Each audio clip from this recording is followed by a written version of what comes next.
Hi everyone, let's talk about Euphoria and its brand new expansion, Ignorance is Bliss. And this follows on from the full playthrough that I did. You can see that linked in the description and stuff if you're just here confused of why I'm not showing you the game and stuff. It's all in that video. Anyway, so Euphoria, the base game, we absolutely love it. It's one of our very, very early game purchases. Nearly knocked it over. And yeah, it still sticks around. It's always behind me here when I'm making these videos.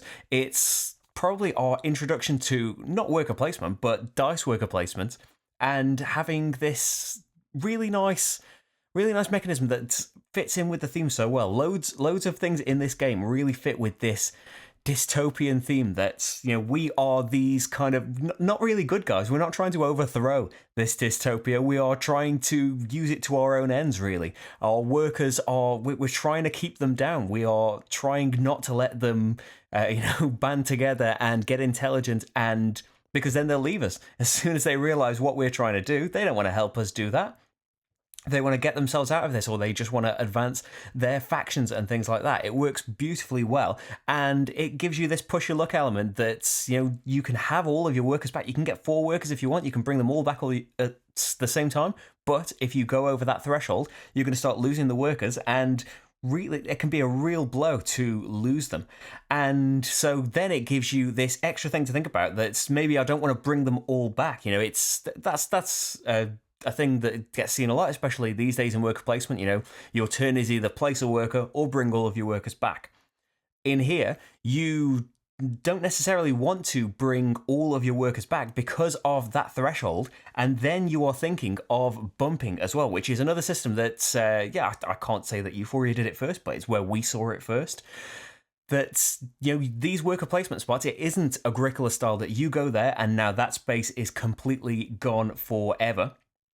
You can go there, but you are giving other players an advantage. It's such a beautiful system. It's such an amazing way of having player interaction that isn't stealing from each other or stopping us doing things. It still gives you that pause. It still gives you the kind of regret that, okay, I got to do what I want, but I gave you a worker back. You now get to go one turn more before you need to retrieve them all again.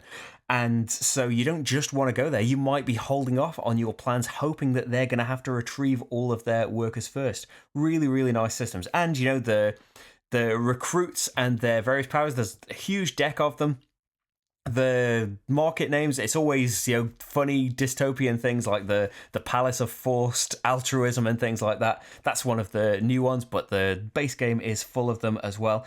It's just a beautiful race as well, and hopefully the playthrough kind of echoed what it's like for us when we are playing for real as well, that it does start off kind of slow, that you are just getting a few resources, not doing very much. There's no stars out for quite a while, and then there's this beautiful thing that as soon as someone gets their resources and commits to building a market, they might do it too early, and then you have just wasted a die and it's just sitting out there, and it's painful because you don't want to bring it back because you spent a resource that was probably hard to get earlier on.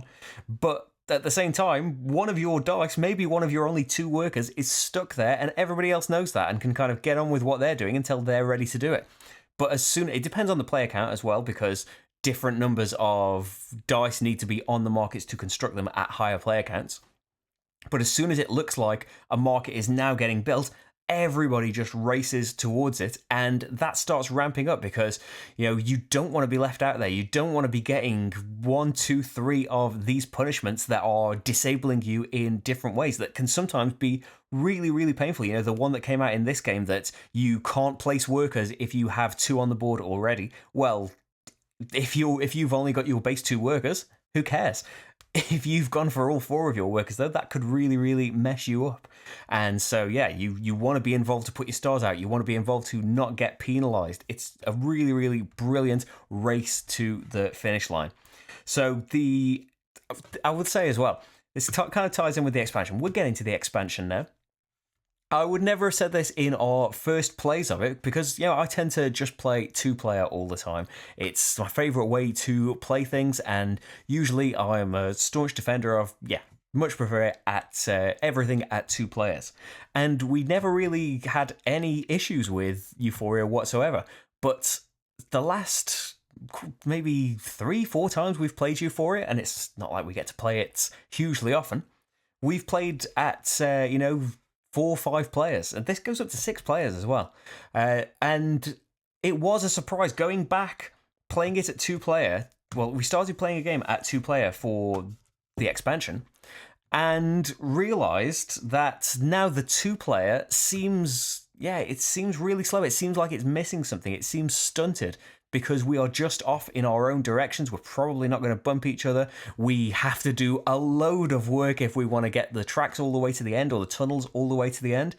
But that's where this expansion comes in, because that kind of negative that has grown on us over the course of playing it in larger groups is completely solved in the Automa, which is probably the biggest draw for this expansion. Stonemaier Games, I think everything but Between Two Castles has an Automa mode. Automa Factory started purely on Stonemaier Games and have since branched out. And this expansion is, not designed by Jamie Stegmaier.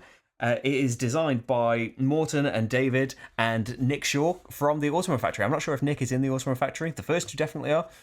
Yeah, we'll deal with that another time.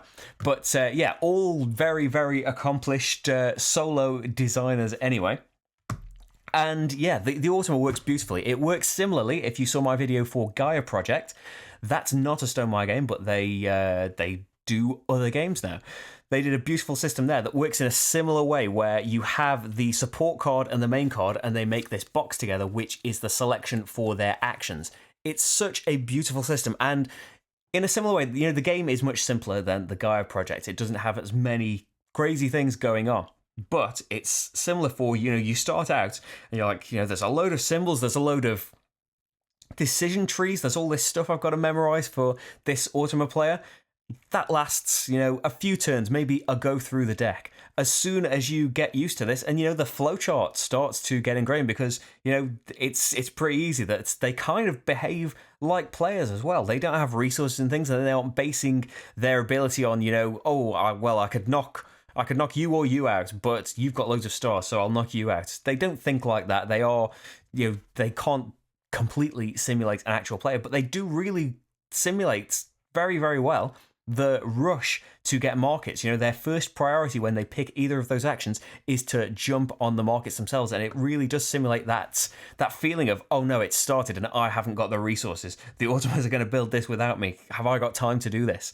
And I think that's a really, really great achievement. Even the penalty system has been implemented in a different way, and it's left up to chance how many dice they're going to lose from that. But I think so many things have been brought into this Automa system that works so well at evoking that feeling of playing it at higher player counts. And so not only can you play this solo now, and it's like playing a 3-player game, you can also play the Automas at 2-player and have a 4-player game. And we did that. We played our 2-player game for a while, and then we kind of said, this isn't really doing it for us anymore. What a shame. But then, okay, we'll play with the Automa. Brilliant. It works out so well. And it does have, a bit of, you don't know who they're going to be bumping out the most. They might just keep bumping one player out and give them a bit of an advantage, or keep bumping up one track that's really helping another player. But, those things could both happen in games with real players as well. And as I said, they aren't basing their decisions on who they're helping, because they don't know that. But I think it does an absolutely fantastic job, and pretty much like everything that Automa Factory do, it's so sleek. It does have that little bit of a hurdle to get used to it, get used to the symbols, and get used to the flowchart of a couple of the actions. But as soon as it clicks, and it doesn't take that long, it's beautiful, beautiful, smooth system. Other stuff that comes with the expansion. The other stuff is kind of like, a lot of it is kind of upgrading the game. So I imagine if maybe, if it's kind of like if Euphoria had been designed now, a lot of the things are kind of improved, that the tracks now have these stickers on them, the mining tracks, and it's something that didn't really occur to us when we played before. You would have to go all along the mining track, no matter what player count. Now, it's, it starts the miner further along the fewer players there are, because it's a slog getting all the way to the end of that if it's just you doing it. And the artifact cards, usually you would just be drawing from the deck, but now you have a display, and like in a lot of games, it's works so well in so many games that, okay, well, there's this display. This one's free. Pay more and more resources for the ones you want if they're further along. Or do you risk and wait for them? Do you risk not having them by waiting for them to slide along, and potentially someone else could take them when they're free, not necessarily because they want you not to have them. There is the whole new deck as well of, I can't think of the name, the recruit cards and the market things. They aren't compatible, and I think that's because all of the new ones refer to the bazaar, the artifact bazaar, which is the display where you can take things from. And so, yeah, it's not a mix and match situation, but yeah, you just pick at the start, which one do I want? Do I want to use the new ones or the old ones? And between all of those cards, it's not like there was a shortage of market locations and recruit cards to begin with. Now you've got 2 entire decks of them, so there's a lot more options, a lot more variability in there. But yeah, it's just, I'll say that the main draw is probably the Automa. And all of these things are, if you like Euphoria, I think all of these things are brilliant additions, brilliant little upgrades. I don't think that, yeah, it's hard to say really that if there isn't this amazing new mechanism or all of these new locations to go to, like there might be in an expansion of a worker placement game. There are these advances, these nice little extras that will really smooth out and enhance the experience of Euphoria. I think, like the player boards, they aren't really adding much other than neatening up your player area, having a nice visual representation of where all your stuff goes, and it's nice to have the tracks on your player boards as well rather than the board. There wasn't a big problem with having it on the board, but you have to ask people to keep sliding you along and you have to lean over to see what position you're on there. It's nice to just have it in front of you.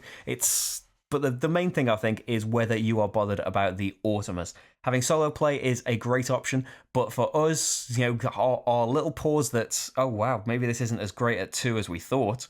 Well, now it is, because now we've got 2 extra players that we can play with at any time. But anyway, I hope that the playthrough gave you an idea of what Euphoria is like, if you didn't know before, what Ignorance is Bliss adds to it, and what it's like playing with Automa players as well, because even though I did a solo one, it works the same at 2 players. There are a couple of differences, like in a solo game, you have to make sure that the 2 Automa factions are completely different to your factions. But in a 2-player game, they can be the same. And there's a new rule in the expansion that if there is a majority of recruits out on the table, like if 3 players all have recruits of the same faction, that faction is probably going to get advanced quite quickly. So the players that don't have recruits revealed of that faction get a little commodity bonus at the start. That's a nice little, all of these nice quality of life things that get improved with Ignorance is Bliss. But hey, ultimately it's up to you, isn't it? Watch the playthrough, decide for yourself. This is just rambling, isn't it? But it's really good rambling, and you should see me do more of it. There's loads of videos, loads of playthroughs, loads of me talking at you about things, but hey, let's have a conversation. You can reply in the comments, and then I will reply, and then we will be properly chatting, won't we? I'm going to go now before I ramble more. Bye, everyone.